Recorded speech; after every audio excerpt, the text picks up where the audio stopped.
জীবনটা যদি কেউ সহজ করতে চায় তাহলে এই এক কথাই যথেষ্ট। কেন মিথ্যা বলবো, কেন চুরি করব, কেন ডাকাতি করব, কেন সুদ খাবো, কেন কিস্তি নেব, কেন হারাম রোজগার করব, কেন ওজনে কম দিব, কেন ধোঁকাবাজি বাটপারি সিটারির ইনকাম মিথ্যা ইনকাম উপার্জন কেন করব? আমার বউ যেন বেশি খাইতে পারে, আমার ছেলে মেয়ে বেশি যেন খাইতে পারে।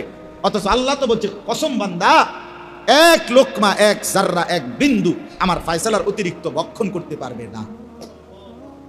শুধু শুধু শুধু শুধু তুমি শুধু শুধু নিজের বরবাদ করলা, শুধু শুধু বরবাদ। রাসূলুল্লাহ সাল্লাল্লাহু আলাইহি ওয়াসাল্লাম বলেন, এবার নবীজির হাদিস শুনেন, আল্লাহর নবী বলেন আর রিজকু মাকসুম, রিজিক বন্টন করা হয়েছে।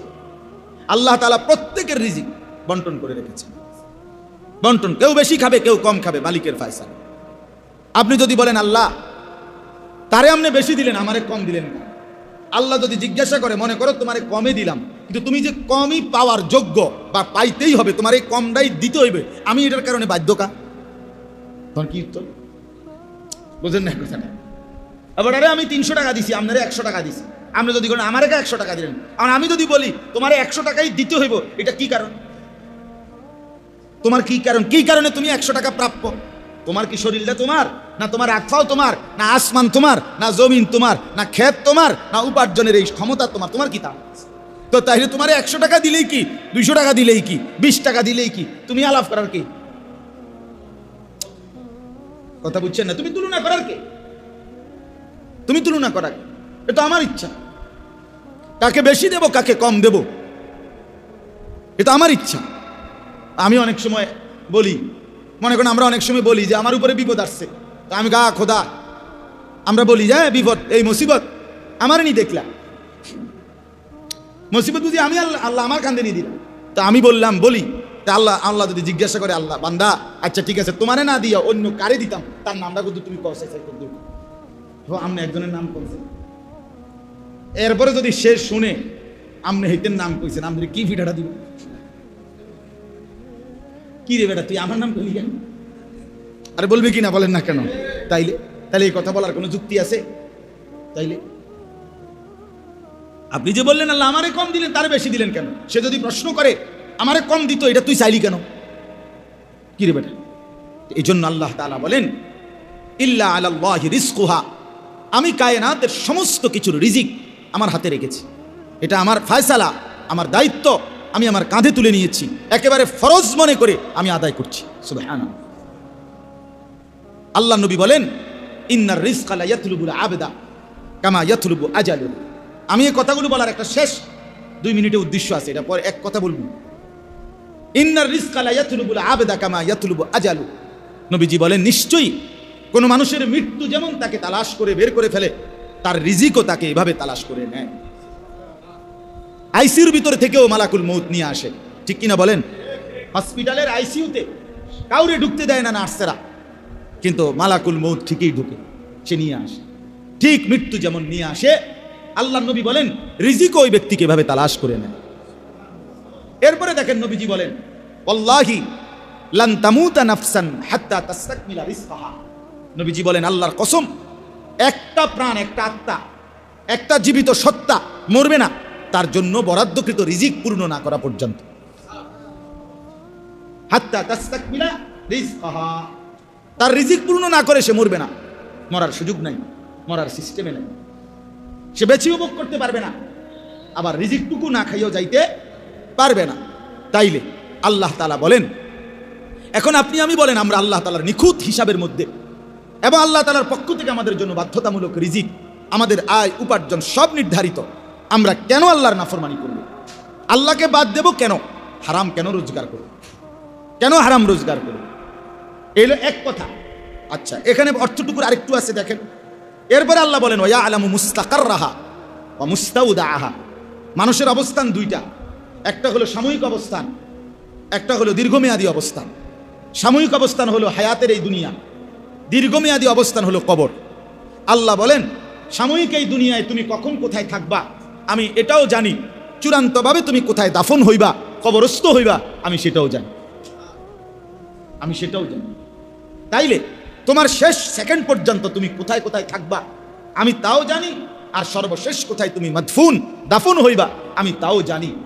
আল্লাহ বলেন আমি শুধু জানি মনে করছো না, কুল্লুম ফি কিতাবিম মুবিন, বরং সমস্ত কিছু আমি রব্বুল আলামিন আমার নির্ধারিত লৌহে মাহফুজের যেই খাতা কিতাব, আমার সেই লৌহে মাহফুজের মধ্যে স্পষ্টভাবে লিখে রাখছি। আসবা কোন দিন, যাবা কোন দিন, মায়ের পেট থেকে বের হইবা কোন দিন, আবার এই পৃথিবীর মায়া ত্যাগ করে মৃত্যুবরণ করবা কোন দিন, হাসবা কয়বার, কাঁদবা কয়বার, হাত উঠাবে কয়বার, পা উঠাবে কয়বার, চোখ খুলবে কয়বার, কানে শুনবা কয়বার। আল্লাহ তাআলা বলেন লোকবা মুখে দিবা কয়বার, পানির ঢোক গিলবা কয়বার। খোদার কসম আল্লাহ বলেন আমি সব সব লিখে রাখছি। সব লিখা, হিসাব করা, হিসাব করা। আল্লাহ তাআলা, আমি অনেক সময় বলি আল্লাহ তাআলা কোনো বোর্ডিং চালায় না। আল্লাহ কি চালায় না? বোর্ডিং। বোর্ডিং বুঝেন না? আরে মাদ্রাসার যে বোর্ডিং ছাত্ররা জেনে খায়, আল্লাহ বোর্ডিং চালায় না। বোর্ডিং চালায় না মানে কি? মানে বোর্ডিং এর সিস্টেম হইল, বোর্ডিং যিনি সুপার, যিনি বোর্ডিং বাবুসি অথবা বোর্ডিং এর হিসাব রক্ষক, উনি মাদ্রাসার প্রিন্সিপালের কাছে আইসা বলে হুজুর আজকে কিতা দিতাম, তো উনি জিগায় বাজারে কিতা আছে, আজকে তরকারি কি আছে, দুন্দুল আছে, তারপরে দিয়ে আপনার শসিন্দা আছে, লতসিম আছে, ঢেঁড়স আছে, আলু আছে, হ্যাঁ, তো দাম কেমন? তো দাম হুজুর মোটামুটি লতসিমটা একটু আলুর লগে মিলাইয়া দিলে খারাপ হইতো না, দামে ফসাইব, দাও এটা দাও। তাইলে বাজারে কি আছে এটার উপরে ভিত্তি কইরা তাৎক্ষণিক মশওয়ারা কইরা এমনি বোর্ডিং চালা। আল্লাহ তাআলা কোনো এমন না যে ফেরেশতা এসে জিজ্ঞেস করছে আল্লাহ এই মোট মানুষ হলো 800 কোটি, আজকে সকালের নাস্তা কি দিতাম? তা আল্লাহ তাআলা জিজ্ঞাসা করছে ফেরেশতা মোট পরোটা আছে কয়টা, আর এমনি স্বাভাবিক রুটি আছে কয়টা, আর ভাত আছে কয় কেজি, এটা একটা হিসাব দাও। এরপরে ভাগ করে দিতে আছি যে পরোটা খাইবো কয়জন, রুটি খাইবো, এমনি এমনি এটা বোর্ডিং চালাইতে আছে নাকি? রব্বুল আলামিন বলেন কুল্লুম ফি কিতাবিম মুবিন, বরং আসমান জমিন সৃষ্টির 50,000 বছর আগে আমি আল্লাহ প্রতি লোকমা, প্রতি ফোঁটা, প্রতি বিন্দু লিখে রাখছি। সব লেখা। ওয়া মা মিন দাব্বাতিন ফিল আরদি ইল্লা আলাল্লাহি রিজকুহা ওয়া ইয়ালামু মুস্তাকাররাহা ওয়া মুস্তাওদাআহা কুল্লুম ফি কিতাবিম মুবিন। রব্বুল আলামিন বলেন, আবারও সেই আয়াত বলেন ওমা নুনাজ্জিলুহু ইল্লা বিকাদারিন মালুম, আমি সব কিছু নাজিল করি নির্ধারিত পরিমাণ হিসাব করে। ইন্না কুল্লা শাইইন খালাকনাহু বিকাদার, আল্লাহ বলেন আমি সব কিছু সৃষ্টি করেছি পরিমাণ মতে, কোনো অপরিকল্পিত কিচ্ছুই আমার নাই। আমি রব্বুল আলামিনের ভান্ডারে কোনো কমতি নাই, আছে কি? এইবার এই কথাগুলো কেন বললাম, এই আয়াত পড়লাম কেন, কি বলতে চাচ্ছি আমি? 1 নম্বর কথা হইল হারাম রোজগার কেন করবেন। 2 নম্বর কথা হইল ছেলে মেয়েকে দিন থেকে, আল্লাহর কোরআন থেকে, মূল কথা এটা আমার টার্গেট ছিল মূলত এই কথাটা বলা, সন্তানকে, ছেলে মেয়েকে আল্লাহর কোরআন, রাসূলের সুন্নাহ, দিন শিক্ষা থেকে কেন বঞ্চিত করবেন। এই কারণে কি যে এইভাবে পড়লে, এইভাবে দিন শিখলে, আল্লাহর কোরআন নবীর সুন্নাহ শিখলে, কোরআন সুন্নাহর ইলম অর্জন করলে ঠিক মতো খাইতে পাবে না, ঠিক মতো দুনিয়ার হায়াত চলবে না, খাদ্যের কষ্ট পাবে, থাকার কষ্ট পাবে, বিয়া করতে অসুবিধা হবে, জিফুত কম হইব, অথবা টাকা পয়সার টানা হেঁচড়া পড়বে, অভাবে পড়বে। এটাই ছিল বিষয়।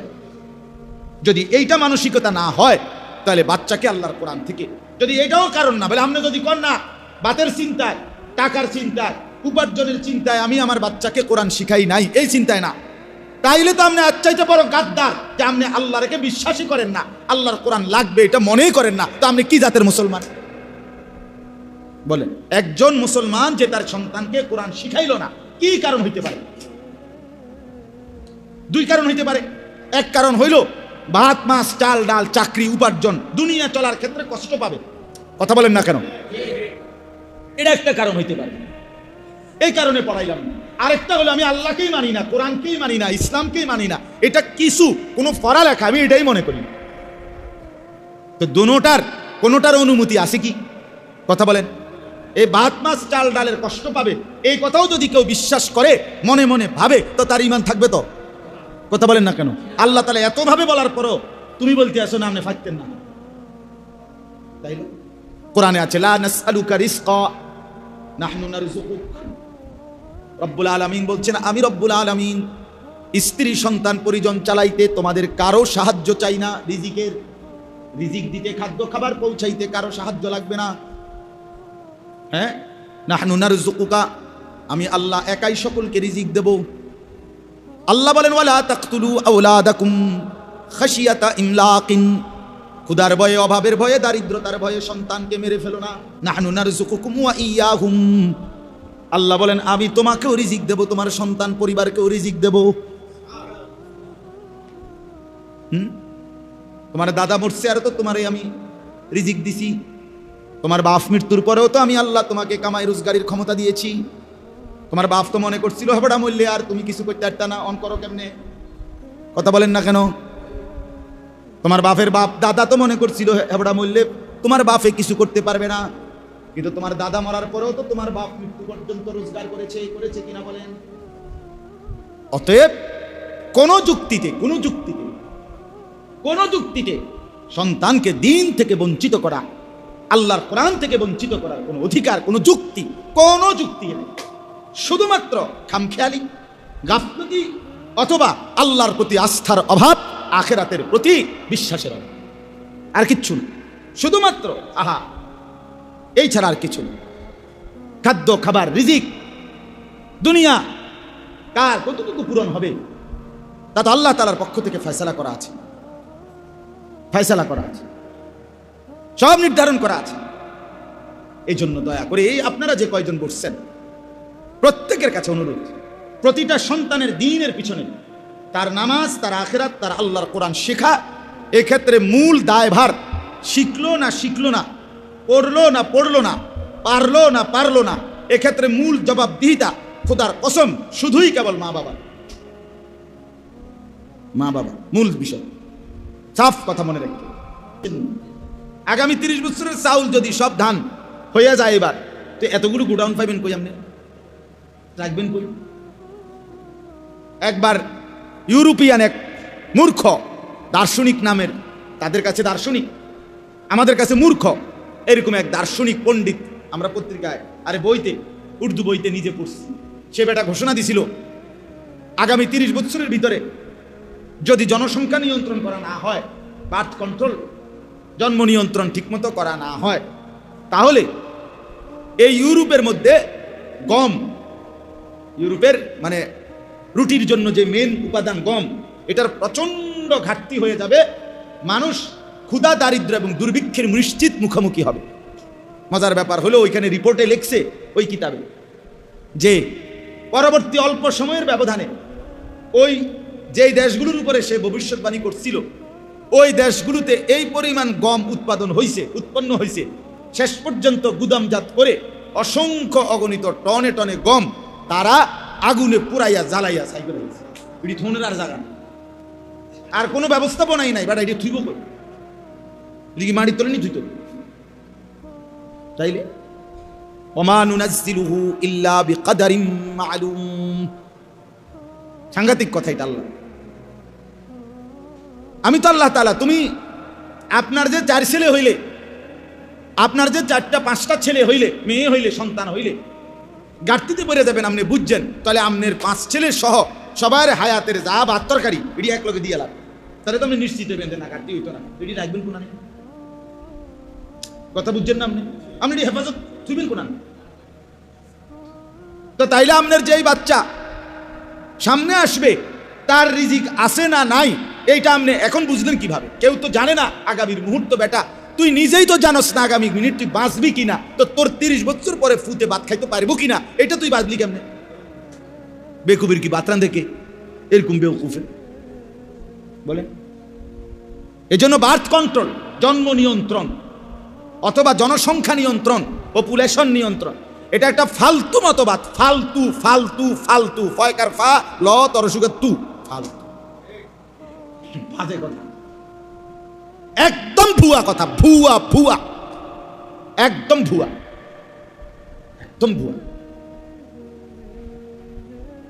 এই পৃথিবীতে প্রথম যখন জন্ম নিয়ন্ত্রণ এর যখন এই আমেরিকানরা, ইউরোপিয়ানরা এই মতবাদ প্রচার করছে পৃথিবীতে, 2টা বিষয় দেখাইছে।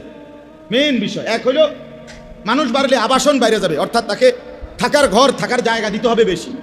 তাহলে সমস্যা কি হবে? সমস্যা হলো ফসলের জমি কমে যাবে। উৎপাদনের জমি কি হয়ে যাবে? কমে যাবে। এই দুইটাই মেইন কথা ছিল। আবাসন কি হয়ে যাবে? বেড়ে যাবে। উৎপাদনের জমি কি হয়ে যাবে? কমে যাবে। জমি তো আর বাড়ে না, পৃথিবী তো আর 3টা হয়ে গেছে না। কথাটা বুঝছেন না? তাইলে আপনার অথচ আজকে এত বছরের ভিতরেও ওই মূর্খরা, ওই বেঈমানরা এই মিথ্যা ভ্রান্তিকর মতবাদ দিয়া কবরে চলে গেছে, জাহান্নামে চলে গেছে। মুশরিকরা যারা এগুলো মতবাদ দিছিল, কিন্তু আজকে পর্যন্ত পৃথিবীতে কোথাও মানুষ, এখনকার অবস্থা হইল মানুষ এক ভবনে এক গ্রামের মানুষ আঁকে। কথা বুঝছেন কিনা? 10 তলা এক বিল্ডিং এ 500 মানুষ, 1000 মানুষ কি করতে পারে? আরামসে থাকতে। তাইলে না আবাসন বাড়াতে কোনো অসুবিধা হয়েছে, না ফসলের জমির কোনো সমস্যা হয়েছে, না খাদ্য খাবারের উৎপাদনের কোনো অসুবিধা হয়েছে, কোনো কিছুরই কোনো অভাব নেই। আমি শুধু ওই দিনও বলছি, আমি একটা বিষয়, শুধু একটা, এই মুহূর্তের সিজনের একটা বিষয় চিন্তা করেন। শুধু আশ্চর্য লাগছে আমার কাছে, লাগে এটা যে রূপালী আম, যে রূপালী আম দেয় এখন, যেটা খাইতেছি আমরা সবাই আজকে মাসখানিক ধরে। সুবহানাল্লাহ, সুবহানাল্লাহ। সারা বাংলাদেশের কত বাজারে, কত হাজার বাজার, বাংলাদেশের ছোট বড় লাখ লাখ কি পরিমাণ রূপালী আম, কারি কারি, ক্যারেট ক্যারেট। আর একটা এক জায়গায় এই নিমসের আমার নিজে, আমাদের জহির ভাই নিমসের মুকাম মাদ্রাসার মোহতামি কইতেছে, হুজুর এই যে ট্রাককে ট্রাক নামতেছে, একটাও মুকামের পরে আর থাকে না, সব কে খায়, কে নেয়? এত আম বাংলাদেশের থেকে কেমনে উৎপাদন হইলো, কিভাবে খাইল, কেমনে চলবে? চিন্তা করেন আপনি। কম পুরা বাজার দখল দিয়ে লাইছে। কোন আম এখন আর অন্য কোন নামের আমের নামও কোথায় না। আম কি তার রূপালী? আম রূপালী মানে এই রূপালী আর এটাই আম, আমার এটাই মজা।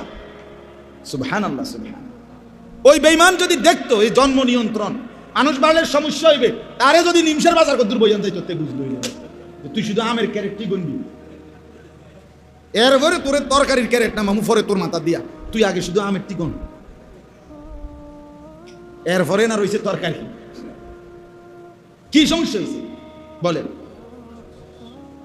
তা আল্লাহ তাআলা বলেন, আমি আল্লাহ তাআলার কাছে আমার ওয়া ইম মিন শাইইন ইল্লা ইনদানা খাযাইনুহু, আমার জমিন, আমার হিসাব, আমার পরিকল্পনা, আমি রব্বুল আলামিন অপরিকল্পিতভাবে কিছুই করি নাই। আর আমি আমার সৃষ্টির ব্যাপারে আমি গাফিল নই। আমি বানাইছি কয়জন, খাওয়াবো কয়জন, দেবো কয়জন, জায়গা লাগবে কদ্দুর, ফল লাগবে, ফসল লাগবে, খাদ্য লাগবে কদ্দুর, রিজিক লাগবে কি, এটা আমি আল্লাহর কোনো হিসাব ছাড়া এমনি দিয়া অনেকটা ফেঁসে পড়ে গেছি, এইটার নাম বুঝি আল্লাহ। নাউজুবিল্লাহ। এটা কি খামখেয়ালি কথা? এতটা অযৌক্তিক, অবাস্তব, অবান্তর কথা কিভাবে হইতে? তাইলে এই আয়াতের মূল বক্তব্য হলো, আপনাদের কাছে আমি যে কথাটা বুঝাইতে চাচ্ছি, এই যে কয়জন বসছেন, তো এবার চলেন এই আয়াতের কথা। তাহলে এই যে এতক্ষণের কথা তারা এটা বুঝাইলাম, আল্লাহ তাআলা বলেন জমিনও আমার, আসমানও আমার, মানুষও আমার, পরিবারও আমার, আয় উপার্জনের সব ব্যবস্থাপনাও আমার। অতএব বান্দা, আমি রব্বুল আলামিন আমার সৃষ্টি থেকে গাফিল নই। আমি সকলের সব কিছু বিকাদারিন মালুম, সুনির্দিষ্ট পরিমাণ আমি নির্ধারণ করেছি। ওয়া কাদ্দারা ফিহা আকওয়াতাহা, আমি এই জমিনের মধ্যে প্রত্যেকের জন্য রিজিক, খাদ্য, খাবার কাদ্দারা, তাকদীরের মতো নির্ধারণ করে রেখেছি, সব ফয়সালা করে রাখছি। অতএব এই নিখুঁত হিসাব, আল্লাহর নিখুঁত ফয়সালা থাকার পরেও আমি আপনি আল্লাহর হুকুমের লঙ্ঘন করে হারাম এবং অবৈধ উপার্জন কিংবা সন্তান পরিজনকে আল্লাহ থেকে বিমুখ করা, আল্লাহ থেকে সরিয়ে ফেলা, আখিরাত ভুলাইয়া দেওয়া, এটা করব কেন? কেন করব? এই আয়াত দেখেন এবার আল্লাহ কি বলেন। ওয়ামা মিন দাব্বাতিন ফিল আরদ, আল্লাহ তাআলা বলেন এই জমিনের মধ্যে, ফিল আরদ মানে জমিন, জমিনের মধ্যে বিচরণশীল এমন একটি প্রাণীও নেই। অর্থাৎ এই জমিনের মধ্যে মানুষ বলেন, গরু বলেন, ছাগল বলেন, হাঁস বলেন, মুরগি বলেন, কুকুর বলেন, বিড়াল বলেন, সাপ বলেন, বিচ্ছু বলেন, পিঁপড়া বলেন, মাকড়সা বলেন, যা বলেন, যা কিছু জমিনের মধ্যে চলাচল করছে, হ্যাঁ, মাটির উপরে হোক আর মাটির নিচে হোক, পাহাড়ের উপরে হোক আর সাগরের গভীরে হোক, এক কথায় আসমানের নিচে যা, সবই তো জমিন। তো এই যা কিছু বিচরণশীল, একটাও এমন নেই, আল্লাহ বলেন ইল্লা আলাল্লাহি রিজকুহা, প্রত্যেকটার রিজিকের জিম্মাদারি আমি আল্লাহ নিজে আমার কাঁধে তুলে নিলাম। ওয়ামা মিন দাব্বাতিন ফিল আরদ, ইল্লা আলাল্লাহি রিজকুহা, সব কিছুর রিজিক আমার দায়িত্বে, আমি রব্বুল আলামিনের হিসাব সব। তাইলে এবার বলেন, এই এক কথা আমাদের জীবনের ভিত্তি, এই এক কথা আমাদের ইমানের ভিত্তি। অর্থাৎ কি বুঝাইতে চাইছি বুঝেন নাই? আপনি যদি মনে করেন এই ছেলেটা নামাজ পড়ে নাই কেন, আল্লাহর কোরআন পড়তে পারে নাই কেন, এটা আমগো গ্রামের মসজিদের ইমাম সাহেবের জবাবদিহি করবো হাসরের ময়দানে, জি না, ভুল, আপনি জবাব দিতেন। আমগো গ্রামের মাদ্রাসার মোহতামিম সাহেব মুফতি নাসির হে জবাব দিব না, মুফতি নাসিরের আব্বাও জবাব দিব না, আপনি জবাব দিব। আল্লাহ নবী সাল্লাল্লাহু আলাইহি সাল্লামের হাদিসটা আমি পড়ছি, নবীজি বলছেন কুল্লু মাউলুদিন ইউলাদু আলাল ফিতরা, প্রত্যেকটা মানব সন্তান আল্লাহর পক্ষ থেকে ইসলাম মানার যোগ্যতা নিয়েই ভূমিষ্ঠ হয়। কি মানার? সৃষ্টিগতভাবে। আমি অনেক সময় আল্লাহ আমাদের খুলনার হযরত, বিশেষ করে বাংলাদেশের অন্যতম একজন বুজুর্গ হযরত মাওলানা মুফতি নুরুল আমিন সাহেব, হযরত খুব এটা বুঝায় যে আল্লাহ তাআলা প্রত্যেক মানব সন্তানকে, মানুষকে ইসলাম মানার যোগ্যতা দিয়ে শরীরটা সাজিয়েছেন, গঠন করেছেন, সৃষ্টি করেছেন। হযরত বলেন এখানে জেদ্দুরে, এইখান থেকে এদ্দুর, এই তালু হাতের জেদ্দুর, মানুষের এই মুখের এখান থেকে এইখান এদ্দুর। অর্থাৎ আল্লাহ যে বলছে দুই হাত দিয়া সমস্ত মুখমণ্ডল ধৌত করা, এটা যে একটা ফরজ অজুর মধ্যে, এইটা জেদ্দুর, এখানে জায়গাটাও এদ্দুর, পানি লইলে এখানে পূর্ণ হবে এদ্দুর। অর্থাৎ আল্লাহ পাক মানার যোগ্যতা দিয়েই শরীরটাকে গঠন করছে। হযরত বলেন যে নাকের নরম জায়গায় এই যে পানি পৌঁছানো ফরজ, গোসলের সময় ফরজ, এখন নাকের নরম জায়গায় পানি পৌঁছাইতে পানি লাগে জেদ্দুর, হাতের কোষ করলে হাতের মধ্যে পানি আটে এদ্দুর, সহজ হিসাব। আল্লাহ তাআলা বলছে তসবিহ পড়ো, নবী গুন্না বিভিন্ন সংখ্যা বলছে 33, 33, 34, কথা বলছে 100 বার, কখনো বলছে 10 বার, আছে না তসবিহ? এখন আমার তসবিহ নাই, সারাক্ষণ থাকার সুযোগও নাই, একটা মানুষের তসবিহ সারাক্ষণ নাও থাকতে পারে, কিন্তু আল্লাহ তাআলা তখন আমি যদি কই আমারে তো আল্লাহ তসবিহ করতে কইছে, নবী বলতে বলছে, এখন আমি করার মতো কোনো যোগ্যতা আমার হাতের মধ্যে নাই আঙ্গুলে, কারণ হলো আমার এই আঙ্গুল দিয়ে এই আঙ্গুলে গুণা যায় না, এই আঙ্গুল দিয়ে এই আঙ্গুলে 33 বার আমি গুনে না। আল্লাহ বলে না না, আমি দেখছো না একটা আঙ্গুল বাঁকা করে দিছি, এটা দিয়েই তো তসবিহ গোনার মতো যোগ্যতা দিয়েই আঙ্গুল সেটিং করে দিছি, ইবাদতের যোগ্যতা দিয়েই আমি কি করছি, নাহলে এই 4টা আঙ্গুল এদিকে, এটা সমস্যা কি, এটা বেহা হয়ে গেল। আল্লাহ করে না বেহা হয়েছে না, কামই করছে, এটা অনর্থক নয়, এটা অনর্থক। হ্যাঁ, হিসাব করে, হিসাব করা। কুল্লু মাউলুদিন ইউলাদু আলাল ফিতরা, আল্লাহ তাআলা বলেন আমি রুকু সেজদার উপযুক্ত যোগ্যতা দিয়েই কোনই বা, কেন কোনই বাঁকা হয়, কেন কোমর বাঁকা হয়, কেন তুমি বসতে পারো, কেন তুমি শুইতে পারো, গরু কেন বসতে পারে না, ছাগল কেন সোজা হইতে পারে না, সাপ কেন সোজা হইয়া দাঁড়াইতে পারে না, এই গাছ কেন বসতে পারে না? হ্যাঁ, আল্লাহ বলেন কোন সৃষ্টি শুধু দাঁড়িয়েই থাকে, আমার কোন সৃষ্টি শুধু উপর হইয়াই আছে গরু ছাগল, আমার কোন সৃষ্টি শুধু বসেই আছে পাহাড়গুলো, আমার কোন সৃষ্টি শুধু শুয়ে আছে যেই সমস্ত কীট পতঙ্গ মাটির সাথে লম্বা হওয়া সাপ বিচ্ছু এগুলো, কিন্তু তুমি দাঁড়াইতেও পারো, উপরে হইতে পারো, বসতেও পারো, শুইতেও পারো। তো তোমার শুধু ভাত মাছ, শুধু পেশাব পায়খানা, শুধু যৌন চাহিদা পূরণের জন্যই যদি হইতো, তাহলে ওই গরু ছাগল কুকুর বিড়াল সাপ বিচ্ছু এগুলোর তো আমি এক অবস্থাতে রাখাই, তাদের খাদ্য, তাদের মানে যৌন চাহিদা, তাদের পেশাব পায়খানার প্রয়োজন পূরণ করতেছি, ঘুমের প্রয়োজন পূরণ করতেছি। তো তোমারে কেন আমি আল্লাহ 4 ভাবে বানাইলাম, দাঁড়াইতেও পারো, উপরও হইতে পারো, বসতেও পারো, শুইতেও পারো। রব্বুল আলামিন বলে শুধু ভাত মাছ চাল ডাল, শুধুমাত্র খাদ্য পানি আর ঘুম আর পেশাব পায়খানা আর যৌন চাহিদা পূরণের জন্য নয়, বরং আমার নামাজ, আমার সেজদা, আমার ইবাদত করার জন্য বানাইছি বলেই আমার ইবাদত নামাজের মধ্যে দাঁড়াইতে হয়, উপর হইয়া রুকু দিতে হয়, আত্তাহিয়াতুর জন্য বসতে হয়, সেজদা দিতে শুইতে হয়। এই জন্য আমি আল্লাহ শরীরের গঠনটাই এভাবে বানাইছি। নইলে তুমি নামাজ পড়বা কেমনে, নইলে তুমি রুকু দিবা কেমনে, নাইলে তুমি আত্তাহিয়াতুর জন্য বসবা কেমনে, নাইলে তুমি সেজদা দিবা কেমনে? হ্যাঁ, এই জন্য যেই সমস্ত অপদার্থ নামাজ পড়ে না, এগুলো মানুষও না, ফেলাস্টিকও না। হ্যাঁ হ্যাঁ, আমি তো সবসময় বলি এগুলো যেগুলো বেনামাজি, যেগুলো বছরের পর বছর ফজরের নামাজ পড়ে না, 5 ওয়াক্ত নামাজ পড়ে না, এগুলোকে আফ্রিকার জঙ্গলে কিংবা সুন্দরবনের জঙ্গলে ওই জন্তু জানোয়ারদের সাথে শিফট করলেই ভালো ছিল। ওরা ওদের সাথে থাকলে সবচেয়ে আরাম পাইতো, কারণ তাদের সমগোত্রীয় জাতি তারা পাইতো, তাদের মতোই প্রাণী তারা পাইতো। তারা তখন মজা পাইতো যে আমরা এমন এক জগতের সাথে আছি যেখানে কেউ সেজদা দেয় না, কেউ রুকু করে না, কেউ আজান দেয় না, এখানে কোনো নামাজ নাই। তাইলে একটা সুন্দর লাগতো যে আমরাও জানোয়ার, লগে থাকিও জানোয়ার, কিন্তু এখানে তো মানুষ থাকে। আর আল্লাহ তাআলা মানুষকে তো বানাইছেন গোলামির জন্য, ইবাদতের জন্য। এই জন্য মানুষ সেজদা ছাড়া থাকে কেমনে? মুসলমান সেজদা ছাড়া থাকে কেমনে? হ্যাঁ বলেন মিয়া। এইখানে যে কয়জন আছেন, এই ছেলে পেলে তোমরা যে কয়জন আছো, তোমরাও মনে রাখো, জিন্দিগি মানে সদর বদন না, জিন্দিগি মানে মোবাইল না, জিন্দিগি মানে তামাশা না। হ্যাঁ, আল্লাহ নবী সাল্লাল্লাহু আলাইহি সাল্লাম বলছেন। তাইলে এরপরে নবীজি বলেন ফাআবাওয়াহু ইউহাব্বিদানিহি, তাইলে আমার গাড়ি আগে যাইতে বলেন, আমার গাড়িকে পাঠান। আচ্ছা, ফাআবাওয়াহু ইউহাব্বিদানিহি আও ইউনাসসিরানিহি আও ইউমাজ্জিসানিহি। এই কথাটা কি আমি যে উদ্দেশ্যে বলতেছিলাম, নবীজি বলেন প্রত্যেকটা মানব সন্তানকে আল্লাহ পাঠাইছিলেন ইসলাম মানার কি দিয়া? আরে কথা বলেন না। কিন্তু অতঃপর তার মা বাপ আবাওয়াহু, মা বাপ ওই বাচ্চাটাকে ইহুদি বানায় দিছে, অথবা খ্রিস্টান বানায় দিছে, অথবা অগ্নি পূজক বানায় দিছে, বেঈমান বানায় দিছে। বেঈমান 24 ঘন্টায় বড় হাতে দেখাইছে, আব্বা আমার এই 60 বছরের হায়াত, 50 বছরের হায়াত, বিড়ি ছাড়া আমি কোনোদিন চলি না, কাজে আগুন ছাড়া কোনোদিন থাকো না, আর আগুনের সাথে যেন তোমার গভীর সম্পর্ক থাকে, এই জন্য আমি মরলেও তুমি বিড়ি ধরাইবা। নাই তো কি, আগুনের সাথে পরিচয় করাই দিছে, আগুনের সাথে পরিচয় করাই দিছে।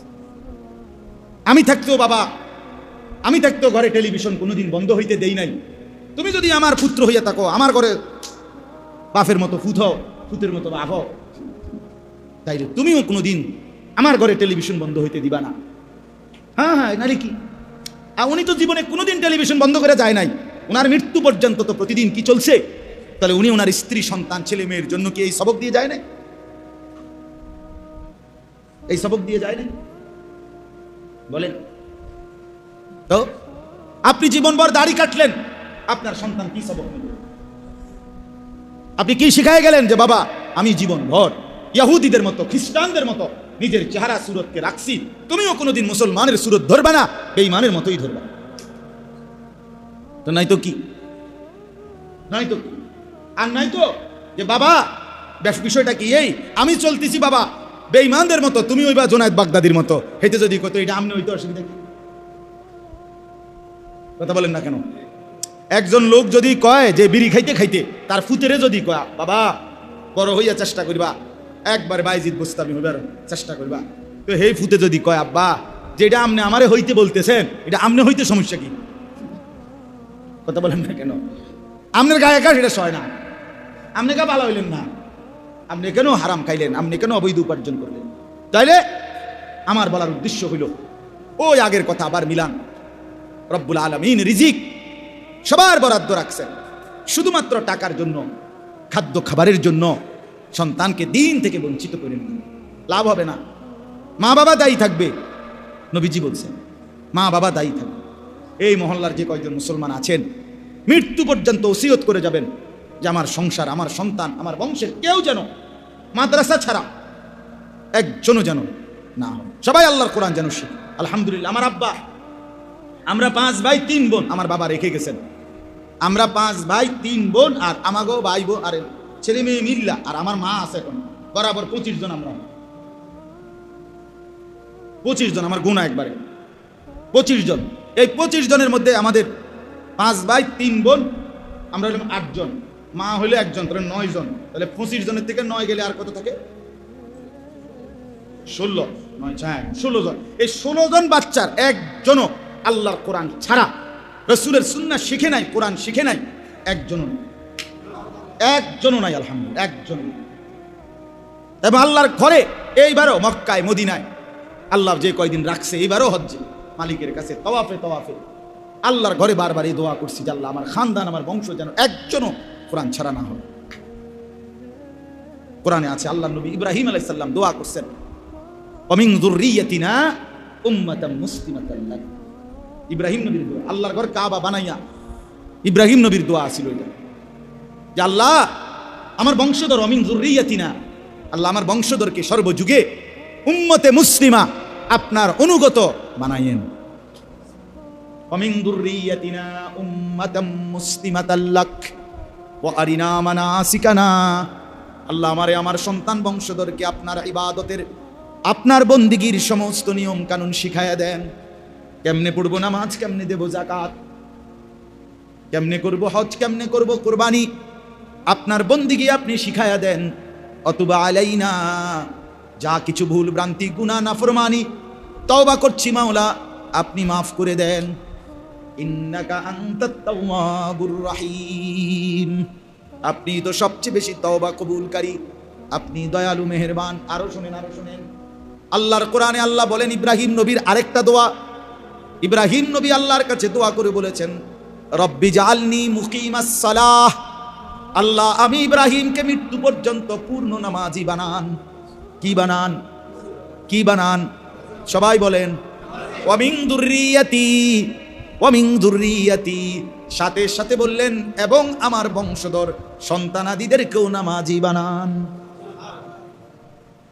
রব্বি জাআলনি মুকিমাস সালাতি ওয়া মিন যুররিয়াতি, আল্লাহ আমাকেও নামাজি বানান, আমার সন্তানদেরকেও নামাজি বানান। এরপরে মজার বিষয় হইল ইব্রাহিম নবী এরপরে আরো দোয়া করছে, আরো অনেকগুলো দোয়া এরপরে আছে কোরআনে ইব্রাহিম নবীর দোয়া।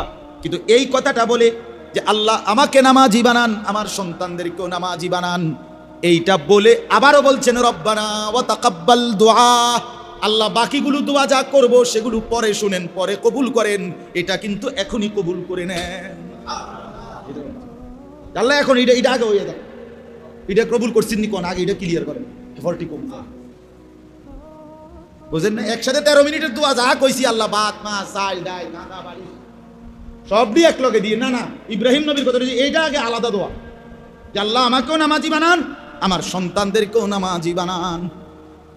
রব্বানা ওয়া তাকাব্বাল দুআ, আল্লাহ এটা কিন্তু আলাদাভাবে এক্ষুনি গ্রহণ করে নেন। রব্বানা গফিরলি, এরপরে বলছেন আলাদা আবার নতুন দোয়া শুরু করছেন, আল্লাহ আমারে মাফ করে দেন। যদি বলেন ইব্রাহিম ছেলে মেয়ের কথা মনে রাখলেন, মা বাবার কথা মনে রাখলেন না বুঝি? ইব্রাহিম নবী বলে শুনো না, আমি তো কইতে আছি রব্বানা গফিরলি ওয়া লিওয়ালিদাইয়া, আল্লাহ আমারও মাফ করে দেন, আমার মা বাপকেও মাফ করে দেন। যদি বলি ইব্রাহিম নবী বাপ মার কথাও মনে রাখলেন, জিফুতের কথাও মনে রাখলেন, সমস্ত ইমানদার মানুষের কথা বুঝি ভুলে গেলেন? আল্লাহ বলেন না না, ইব্রাহিম নবী বলে না না, শুনো না আমি এরপরে কি বলি, ওয়ালিল মুমিনিনা ইয়াউমা ইয়াকুমুল হিসাব, আল্লাহ সমস্ত মুমিনদেরকেও মাফ করে দেন। আর কি বাকি? ইয়াউমা ইয়াকুমুল হিসাব, যেদিন হিসাবের দিন হবে সেদিন আমারও মাফ করেন, মা বাপকেও মাফ করেন, সমস্ত ইমানদার মুমিনদেরকেও মাফ করে দেন। হ্যাঁ, এই জন্য বাপ ফিকির চাই, ফিকির চাই, দিন শিখান সন্তানকে, দিন শিখান। এই ছোট ছোট মাদ্রাসাগুলো কষ্ট করে, বহুত কষ্ট করে চালায়, টানা হেসরা অভাব সব সময়, কিন্তু এরপরও আল্লাহর কোরআন নিয়ে, আল্লাহর দিন নিয়ে আঁকড়াই আছে, বহুত কষ্ট করে। আপনারা যদি সবাই আন্তরিক না হন তাইলে হবে কেমন? আপনাদের একটা ছেলে, এইখানেও যে কয়জন ছেলে আছো ভাইয়া, আল্লাহর দিন শিখক, স্কুলে পড়ো, শুরু করে দিছো পড়ালেখা, কোনো সমস্যা নাই, আগে পিছিয়ে পড়ো। স্কুলে যাওয়ার আগে 1 ঘন্টা কোনো এক ফাঁকে 30টা মিনিট আল্লাহর কোরআনের জন্য সময় দাও। 6 বছর লাগুক, কোরআন শরীফ শুদ্ধ হয়ে যাবে।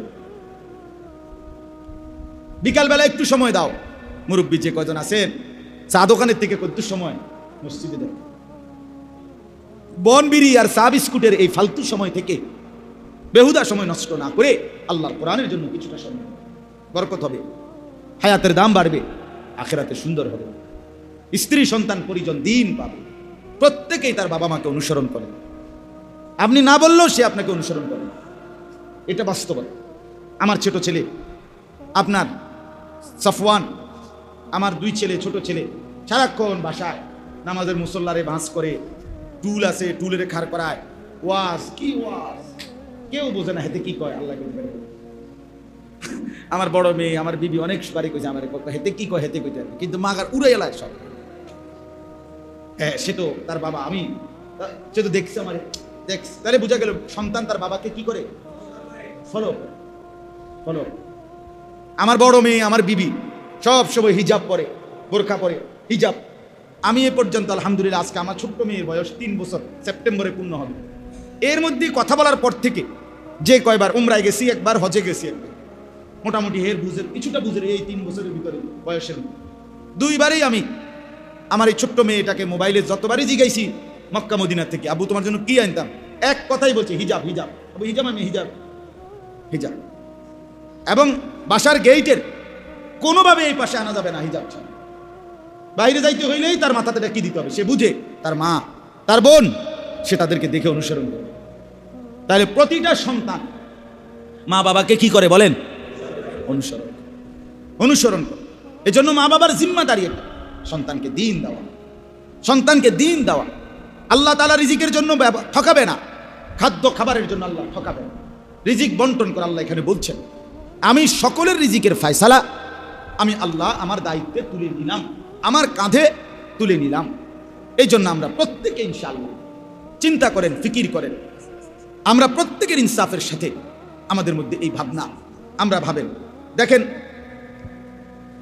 2টা শব্দ এখানে গুরুত্বপূর্ণ। একটা শব্দ, একটা ছোট্ট বিষয়, এটা যদি আপনাদের দিলে সুবিধাজনক হয়, সামর্থ্য, মানসিকতা যেটুকুই হয়, মাদ্রাসার একটু জরুরত আছে। মাদ্রাসার সিঁড়ি এবং কি রঙের কাজ, মাদ্রাসার সিঁড়ি এবং রঙের একটু কাজ আছে। তাইলে এইটার জন্য আপনারা কেউ উঠাউঠি করেন না।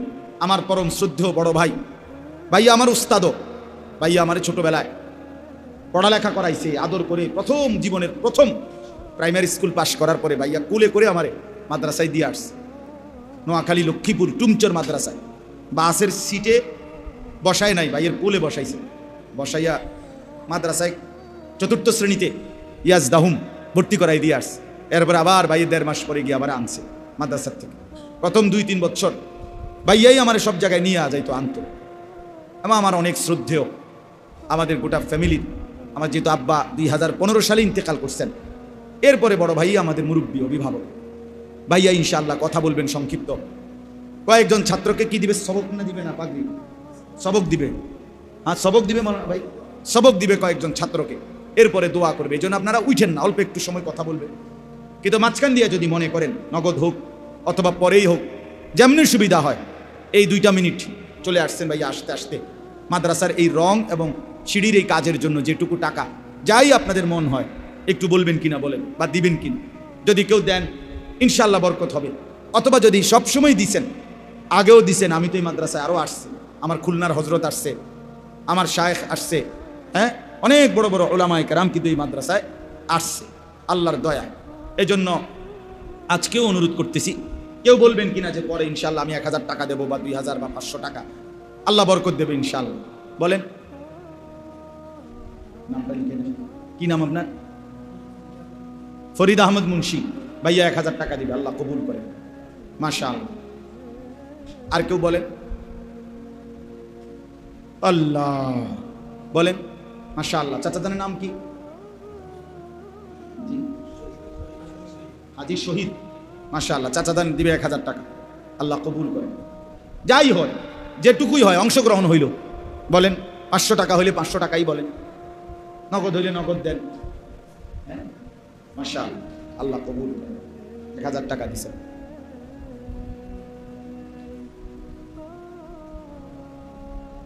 দেন, বলেন ইনশাআল্লাহ। আল্লাহ তাআলা আপনাদেরকে তৌফিক দান করেন। আমরা প্রত্যেকেই দেখেন, একটা জিনিস বাস্তবতা, রিজিক এবং আমাদের এই উপার্জন, একটা মানুষের 2টা ইবাদত মুসলমানের। একটা হলো তার শরীর দিয়ে ইবাদত, আর একটা হলো অর্থ দিয়ে ইবাদত। মাশাআল্লাহ, আল্লাহ কবুল করেন।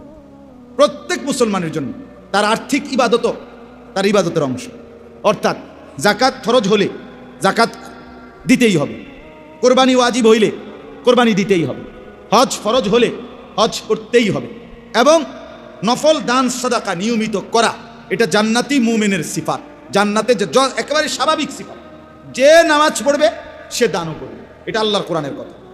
এই জন্য সব জায়গায় আল্লাহ তাআলা এক মুসলমানের স্বাভাবিক পরিচয় আপনি কম হোক, 2 টাকা হোক, 20 টাকা হোক, 5 টাকা হোক, কাউকে ফিরাই দিতে নাই। এই যে আমরা অনেক সময় অভাবী কোনো মানুষ দেখলে কত কত মন্তব্য করে, টাকা দিব না 5 টাকা, এবার মন্তব্য, হ্যাঁ কিতা করে, ওনানে নিয়ে টিয়া খরচ করে, সুদে লাগায় না, হেবটা মনে হয় আব্দুল কাদের জিলানী। মানে উনি ওনার টাকা পয়সা চলা ফেরা উঠা বসা নড়া চড়ার মধ্যে কোনো গুণা বলতে কিচ্ছু নাই, মাকরু নাই, সমস্ত দোষ ওই বেটার। এই যে বেটা ফকির, বেটার সব দোষ, মানে উনি একেবারে জিন্দাউলি, বুঝছেন না? এটা না, বরঞ্চ কোনো ব্যক্তি, এটা আমাদের জন্য উচিত, মুসলমান মাত্রই দান করে, মুসলমান মাত্রই সেজদা করে।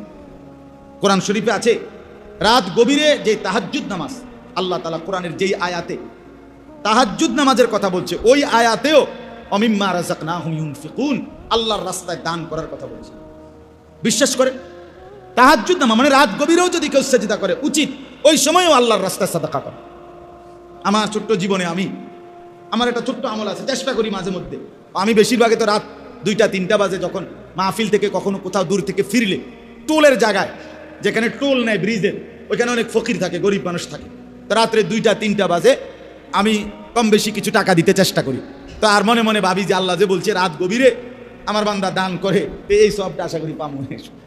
তো এই জন্য মাশাআল্লাহ, আল্লাহ কবুল করেন। 500 টাকা দিচ্ছেন, 200 টাকা দিচ্ছেন, আল্লাহ তাআলা আপনাদেরকে ভরপুর বরকত দান করেন, আল্লাহ তাআলা আপনাদেরকে কবুল করেন, মঞ্জুর করেন।